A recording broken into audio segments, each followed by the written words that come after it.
All right, so let's calculate some differentials. Each of the differentiation rules that we have studied can be written in differential form. Now, don't flip out. You don't have to memorize like 500 more differentiation formulas. It's just one little trick, and you can apply it to everything we've learned so far. For example, suppose u and v are differentiable functions of x.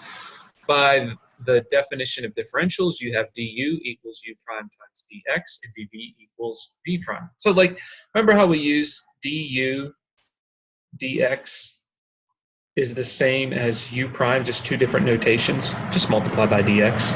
Or dv dx equals v prime.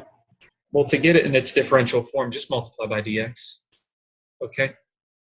No big deal. So if you did the product rule, it's u prime v, or u v prime plus v u prime. Let's multiply that whole thing by dx. Don't forget your parentheses. Quotient rule, you do the same thing and all of that. Okay. So let u and v be differentiable functions of x. All the same rules apply for product quotient, sum, difference, constant, multiple rule. So let's look at a couple. If y is x squared, the derivative is 2x. The differential is what dy equals 2x dx. All I did was multiply by dx. 2x cubed plus x, the derivative is 6x squared plus 1. Multiply that whole quantity by dx to get it in its differential form. Same thing here. The derivative multiplied by dx. Sometimes you'll see it written with the dx on top like that, since the numerator is just 1. Okay.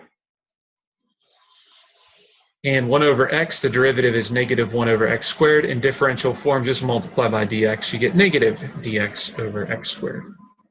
The notation in example 4 is called Leibniz notation for derivatives and differentials, named after the German mathematician Leibniz. The beauty of this notation is that it provides an easy way to remember several important calculus formulas by making it seem as though the formulas were derived from algebraic manipulations of differentials. For instance, Leibniz notation, the chain rule, dy dx equals dy du times du dx, would appear to be true because the du's, think of it, they would kind of like divide out. Even though this reasoning is incorrect, the notation does help you to kind of remember the chain rule.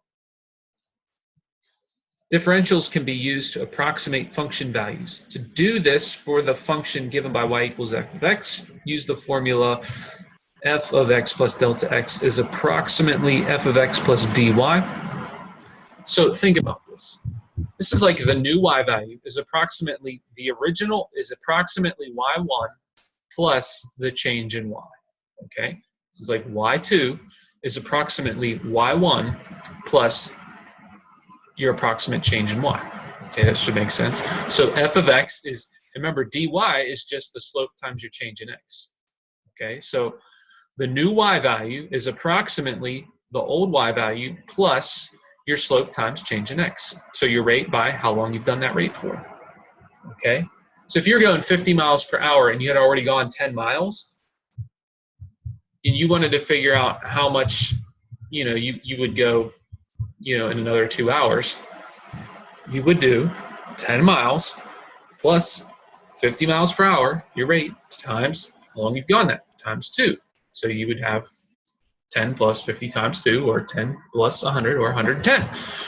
So that's derived from the approximation delta y is equal to the new y minus the old y, which is approximately delta y. The key to using this formula is to choose a value for x that makes calculations easier. So I put all these in here at once, but use the chain rule to find dy. So if I take the derivative of 3x squared plus x to the 4th, so we bring the 4 down, multiply by the quantity to the 3rd power times the derivative of the inside. Just keep that and multiply it by dx. Now we just reverse these parentheses. Here, we'll multiply by dx. So here, you take the derivative, bring the 1/2 down, subtract 1 from the exponent, be negative 1/2, times the 2x. The 2 and the 1/2 cancel, and this quantity to the negative 1/2 drops to the denominator and becomes square root again. And then to get the differential form, just multiply by dx. Differentials can be used to approximate function values. To do this for the function given by y equals f of x, use this formula. Remember, the new y is approximately the y1 plus the change in y. You get the change in y by doing your slope times the change in x. Okay? We already went over that. So here's one for us to do. Use differentials to approximate the square root of 16.5. Well, think about this. Think real hard. What square root do you know that's really close to the square root of 16.5? Yeah, you know the square root of 16. Okay, so the function that we're performing is the square root function. And I can write that f of x plus delta x is approximately f of x plus f prime of x dx. Which, if it's the square root function, it's square root plus 1 over 2 square roots of x times dx. I just took the derivative of the square root function and multiplied it by dx. This notation implies here. Now, if I choose x to be 16 because I know the square root of 16, then dx would be 0.5. Okay, because x plus delta x, or x plus dx would be 16 plus 0.5, which is 16.5. So that is my y. I think of that as my y2 value. My y2 value would be the square root of 16.5, which is approximately the square root of 16 plus the slope at that point times the change in x. So it's 1 over 2 square roots of 16 plus 0.5, or times 0.5. So square root of 16 is 4. 1 over 2 square roots of 16 is 1/8 times 0.5, which is a half. So it'd be 4 plus 1/16, or 4.0625. So the tangent line approximation for f of x equals the square root of x at 16 is the line g of x equals 1/8 x plus 2. For x values near 16, the graphs of f and g, or the graph of the square root and its own tangent line, are close together as shown in this picture right here. You can see the tangent line at 16, 4 is in blue right here.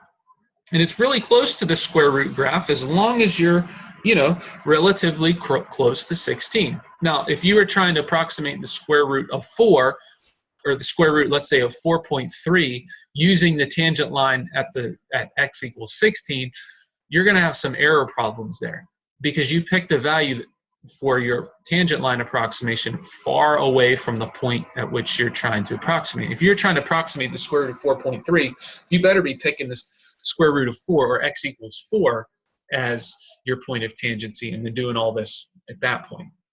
Okay?